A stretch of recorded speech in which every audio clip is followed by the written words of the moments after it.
ई देखा मास्टर गीत बजौलन संकेत दिए गए कोनो मेहरारू अपने मर्द से जितला यादव जी अपन दुख या अपन दर्द बतावत हियो का है मास्टर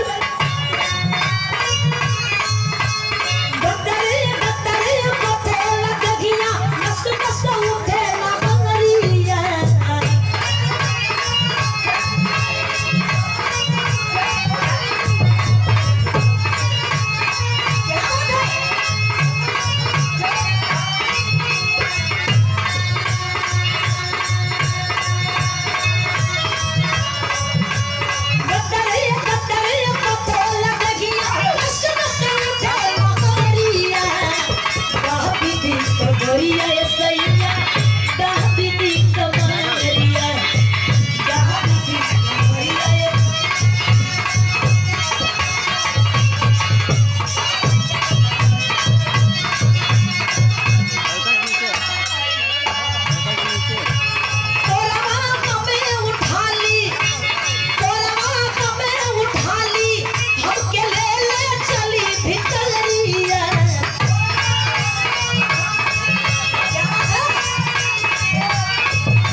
के सम्मानित किए हैं आदरणीय आप श्री वर्मा सोनकर जी आपकी ओर से सम्मान मिला है बहुत बहुत बधे करके नमस्ते प्रणाम आप फूल करके नमस्ते प्रणाम का काम जो मास्टर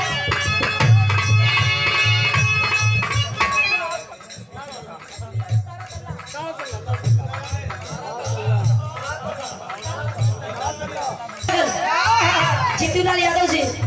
सुना तुम कोई से प्यार कर लियो कि ना कैसे कैले अरे भैंसी से कैले हवा पागल नहीं होगा अरे इतना सुघर बड़ा वो भैंसी से प्यार करिए अरे मतलब तू हले खैले हवा वही कोई सब तो वो कोनो प्रेमी अपने प्रेमिका से कहे का कहे मास्टर केहू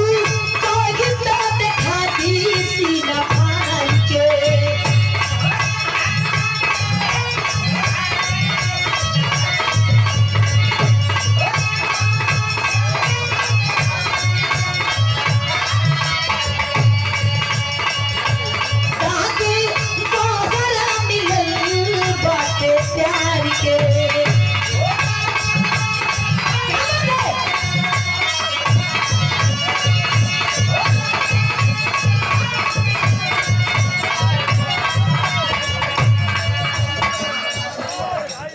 और ये देखें डब्लू सोनकर 10 रुपया और आदर्श शंकर 11 रुपया सम्मान मिला है नमस्ते प्रणाम बहुत बहुत धन्यवाद और ये देखें 101 रुपये देकर के सम्मानित किए गए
भैया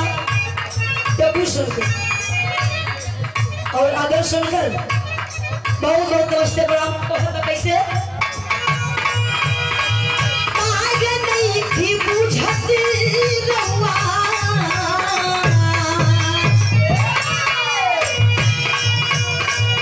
आगे नहीं थी बुझती रहुआ हमारी परेशानी हमके लगे सताली हमरा जान लागे कि हमरा जान लागे कि हमरा जान लागे।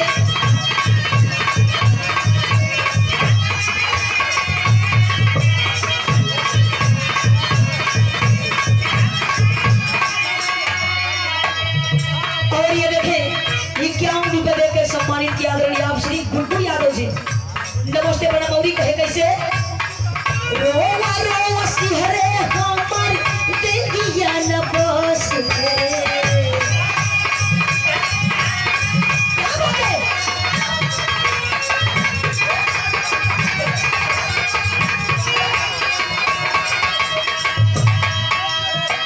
धनी रोवा रोवा सिहरे हमार देहिया न बस रे।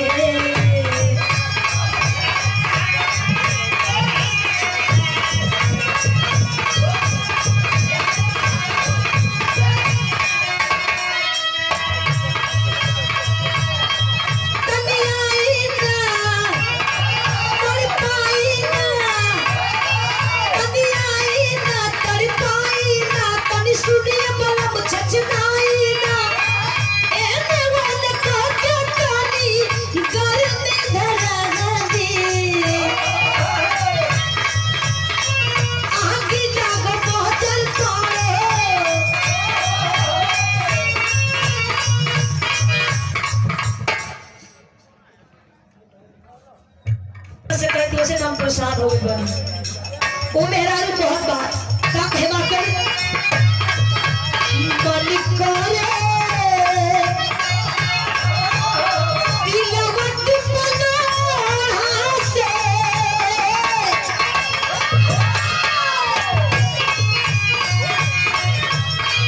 मन करे सीना वत पनाह से पूछ दी जवानी रजहू।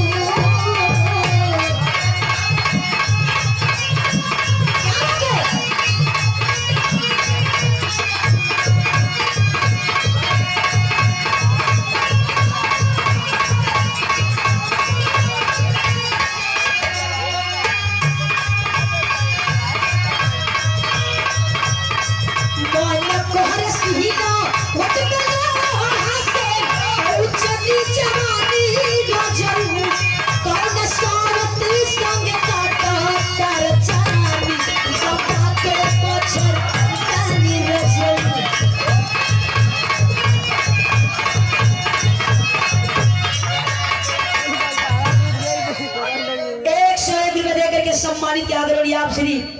पवन सात नदिया परवा से मोर भैया ये हरे नदी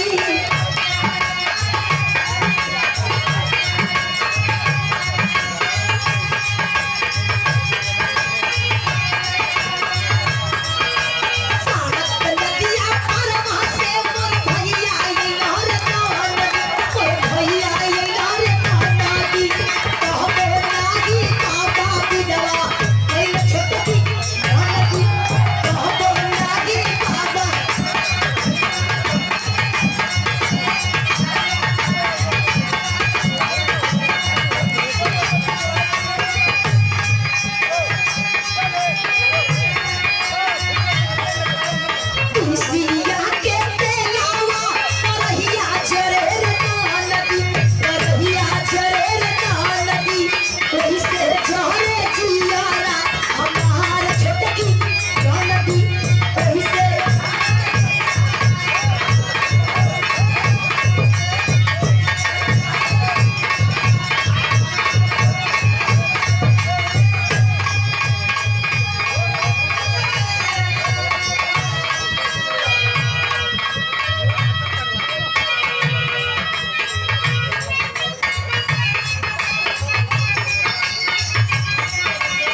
सम्मानित किए हैं धर्मवीर यादव जी और ये सम्मान किया आदरणीय आप श्री धर्मवीर सोनकर जी। तू पिया मन बनाए ले जा अच्छा लच्छा डरा में अंदर हम बनाए ले जा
कैसे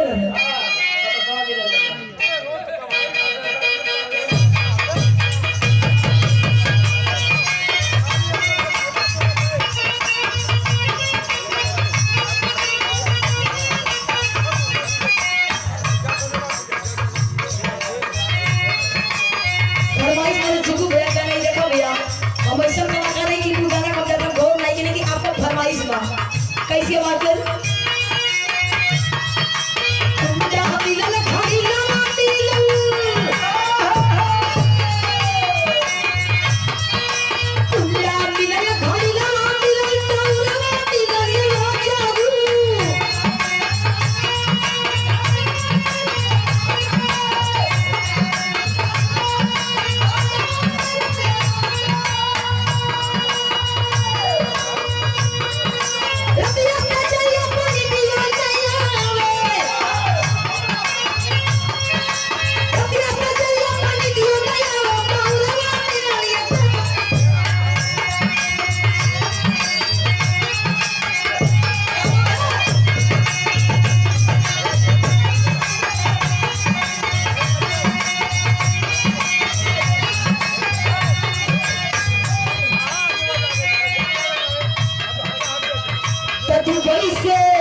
दुबई से घरे आके चुसा द पलंग पर